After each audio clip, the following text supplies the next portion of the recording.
This is a raw, uncut truth.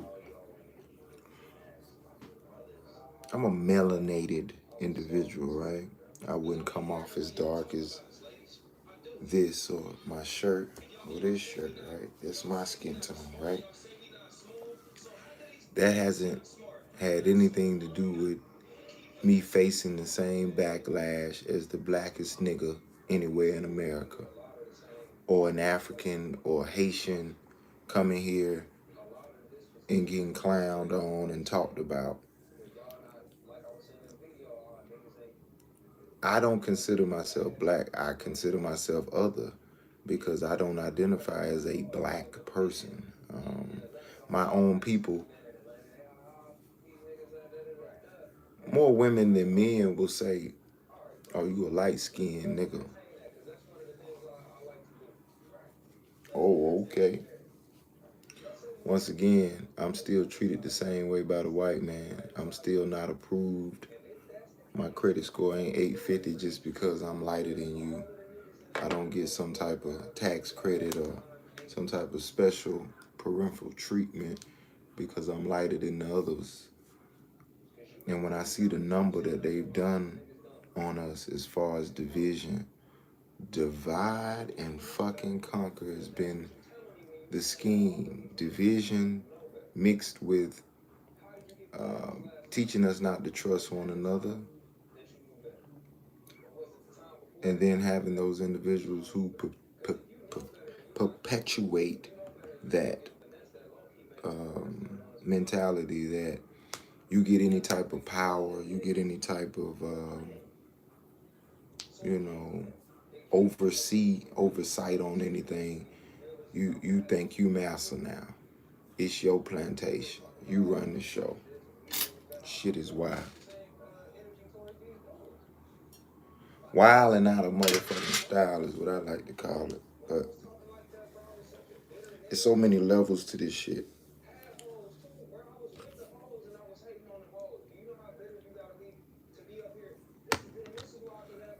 The division between so-called black folk, African Americans, melanated people in this country is a problem. Our women are against the men. Our men are against the women. Our women are turning to the women. Our men are turning to men sexually. It's gotten aggressively stronger by the days going by. Is it normal or is it normalized? Is it natural or is it some type of trauma or some shit happening to motherfuckers that make them switch parties? We don't ride the fence on this side. It's one way to the day. You hear me? To the day I die. If anybody know me, I've had some horrible experiences with women. It's hard to trust. It's hard to love. It's hard to give your all to a bitch. But I ain't never switching over to the other side. And yeah, shouts out to the ones in the back talking about why you gotta call them bitch. They act like it. Fuck is you talking about? It's in their system.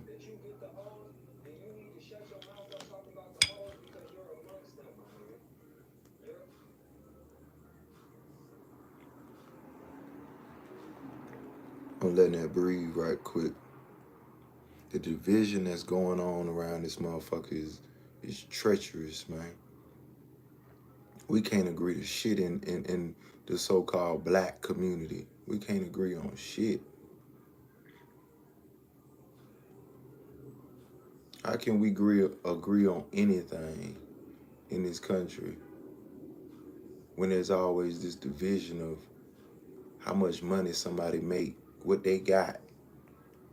When the fuck did so-called melanated people even have money enough to be yelling money shit? Soon as a rapper get any type of money, then they get to talking about who broke. I just went past some shit. Lotto got a song called Brokey. Why? I'm gonna play some shit in the background. Rain Valley Community College here again with my daily reading room, in which I do a video review or breakdown of a particular book for every single day of the academic school year. In my second video here, this is the book that I'm breaking down today is a book entitled The Willie Lynch Letter and The Making of a Slave. And this book, very small book, almost a pamphlet like, this book is written as based on what has come to infamously be known as the Willie Lynch Letter. And the Willie Lynch Letter is a letter that purportedly was written by a white slave owner by the name of William Lynch. This individual, William Lynch, this white male who is supposedly from the state of Virginia, he wrote a letter in the 1700s, right? And the letter that he's written is an actual letter with salutations and everything like that, and ending and all that. But the letter is supposedly written by him to his fellow slave masters, other white men in America, particularly in the South, who owned slaves. And in the letter, what he says is that the way in which the slave masters have been going about punishing their slaves through lynchings, through beatings, through torture, through and sometimes death. Willie Lynch says that these sort of acts of violence are actually bad returns on your investment in slavery. He says that if you own slaves, obviously you own property, and to sort of damage that property, it actually works against you financially. So what he recommends in the letter is that rather than take out physical acts of punishment on slaves, there are certain things that slave owners can do to psychologically lock slaves into slavery for essentially forever, right? And he says that some of these psychological things that you can do is sort of take the slaves and pit them against one another, or sort of divide and conquer tactic. And he says you can pit them against one another in a number of different categories, right? You can pit the old slave against the young slave, the dark-skinned slave against the light-skinned slave, the slave in the South versus the one in the North versus the one in the East and the West, the one who is on a bigger plantation versus those who are on a smaller plantation. There's just a lot of different ways in which he suggests that you play these psychological games. And let me say this though. The fact that men, women, and children were the slaves of another human and they didn't die for it is a problem. Flat out. Until you motherfuckers talking about, oh, that was back then. You got to get over that. I'm successful. Slavery had nothing to do with nothing. I got millions of dollars. If them white folk come on them pickup trucks like they did on January the 6th at the Capitol, to your estate, to your penthouse, to your mansion, whatever it is you in, bungalow, and you driving some shit black folk didn't build. You in a house black folk didn't build, but you got enough money to go over there where the white folk at and feel comfortable. And then point back at niggas that don't have it like you and call them broke.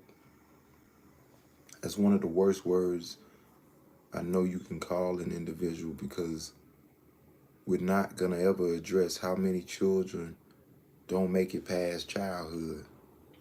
How many children that don't even make it to birth. How many children die of stillbirth. How many children die of complications during pregnancy, miscarriage, and so on and so forth. So for me to live and breathe and be here, got to be a miracle from God to let that shit happen.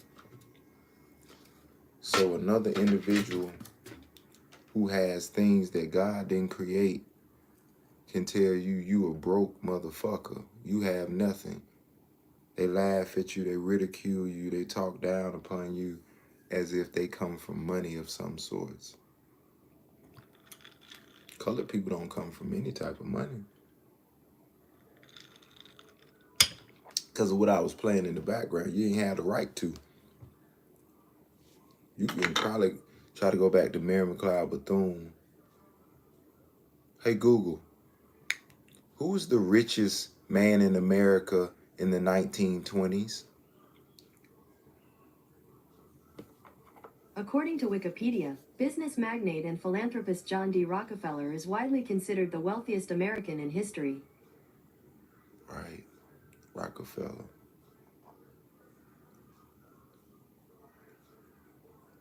Hey Google, how many black billionaires are there? On the website ncrc.org, they say, since 2001, the number of global billionaires of African descent has risen markedly, reaching a peak of 19 in 2021, according to Forbes. Hey Siri. Hey Alexa. Sorry, I'm having trouble connecting to the internet. Hey It looks Google. like an issue with the router and Echo device, so try restarting them. Hey, Unplug both of them, then plug the router back in. Wait 30 seconds. Once the router is back on and connected. hey Google. How many white billionaires is there? Sorry, I don't understand. Hey Google.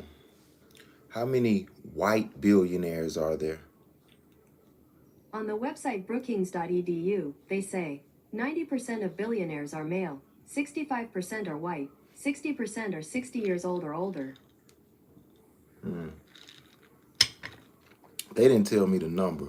I'm getting to the point of 60% of all billionaires are white.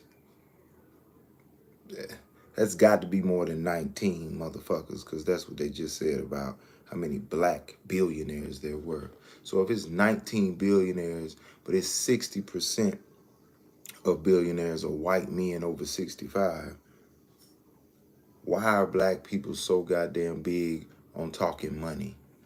Why are so-called melanated, so-called black folk, African Americans, whatever you want to call it, so consumed and so driven by the idea of putting another person down over money? Forbes don't call you. Nobody knows you, nigga. You ain't in no 1%, 1% of the niggas who getting it.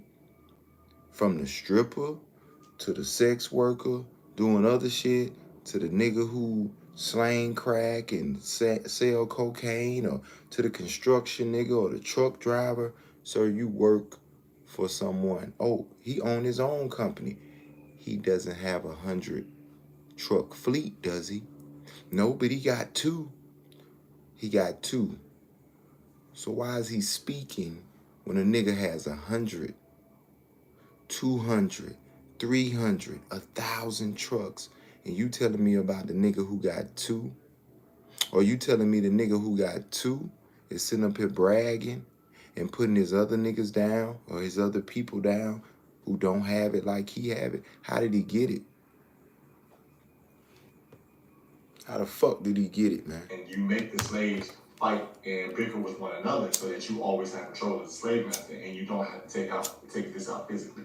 It's a very, very famous letter that has sort of circulated. One of the more controversial things that, in my understanding of researching the letter, is that while the letter does make some points that may hit home or may have some validity in certain ways, I personally have in no way found that the letter speak actually true.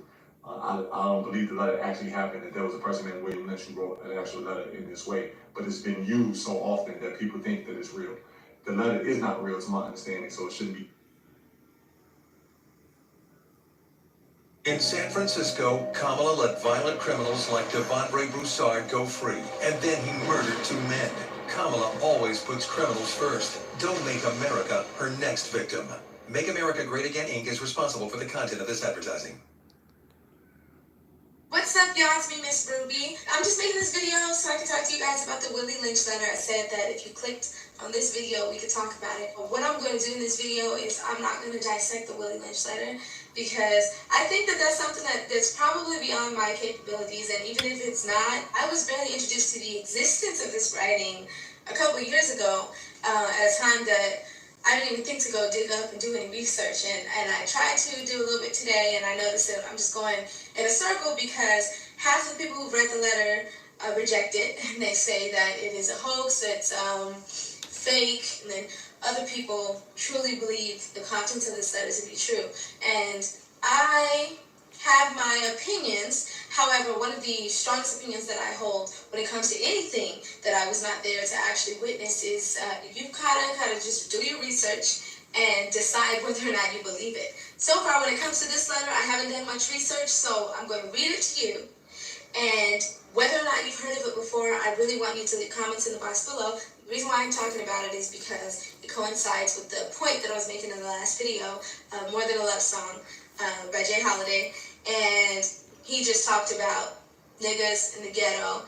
And none of the Willie Lynch letter could possibly have a lot to do with why black people are still the way that they are today.